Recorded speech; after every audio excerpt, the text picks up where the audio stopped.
How's it going, everybody? Jared back once again, and in this video we're going to be taking a look at an awesome side-scrolling space shooter called Sector Strike. It's been downloaded a ton of times in the Play Store. By the way, I'll be adding a link in the About section below for you guys to go download it right away. But it's really popular, and for good reason. It's a little side-scrolling arcade-type game with some wicked graphics. What you're seeing on camera right now doesn't do it justice. It's really a very well-polished side-scrolling game.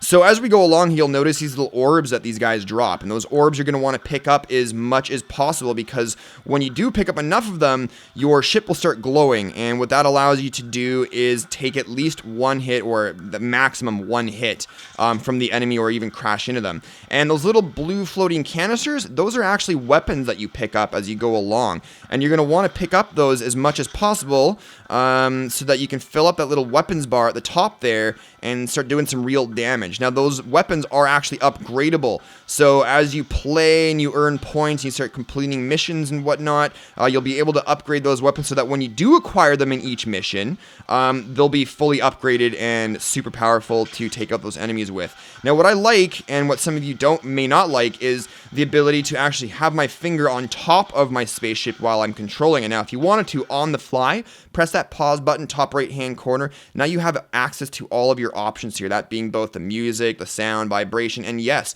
your touch control. You'll notice the little diagram there shows that the finger is on the spaceship. If I was to click it and toggle it, it'll give you another option there, which is with your finger just behind it. Now, I recommend your finger to be on it, because if you're finding that you're going to need to bring your spaceship all the way back to the furthermost left side of the screen, and bullets are still coming at you, but you've got that option enabled, well, your finger's here, your ship's over here, you can't dodge those bullets anymore. So that's why I recommend to go with that mode right there.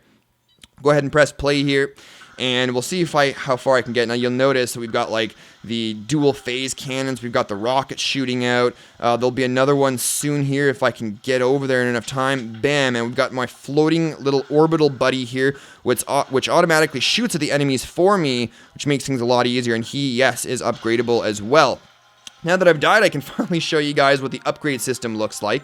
So we'll go into here, and obviously, as you can see there, at the end of each level, you start earning points, and it counts up, and it all counts towards all this stuff here. So this is the one you start out with. It's a phase cannon. You upgrade it 5 times. Now you have access to the dual phase cannon. You upgrade that one more time, and you'll now actually have the dual phase cannon. And the same thing goes for every single one of those weapons that you end up acquiring during the missions. Now we start moving on to the passive and consumable powers or things like that. So you've got passives such as your tractor beam. That you can locate those in the bottom right hand corner during gameplay. Tractor beam, which attracts all those little glowing orbs to you. We've got the critical hit. We've got recharge and others and so on, as well as some consumables like a lot of games out there. What I really do like is that they do give us some different selections for ships, and they call them ship skins, although they kind of look more standalone ships to me than they do just skins. But nevertheless, as you can see, also they do take quite a bit of points to actually unlock those. So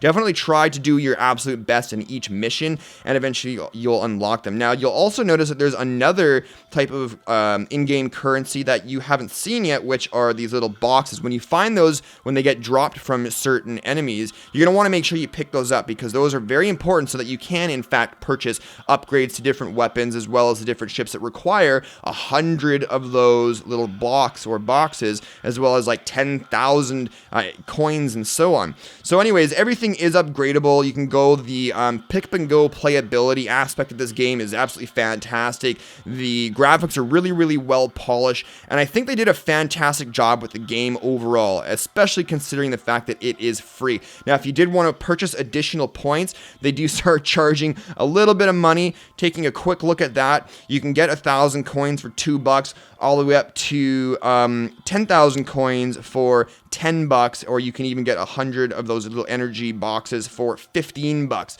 little bit much money, in my opinion, for such a simplistic game, something that people probably won't be paying too much attention to. However, it's a free and fun game nevertheless, and I do recommend everybody go and play this right after watching this video. But that's it for now, guys. Thank you very much for watching. If you like this video, show me some love by hitting that likes button down below. If you haven't already, maybe consider subscribing for more videos like this in the future. That button can also be found below beside the likes button. button. Those are both very important buttons to me. Click both of them. We do have videos 5 days a week. And yeah, that's it. Thanks again for watching, everybody. We'll see you in the next one. Cheers.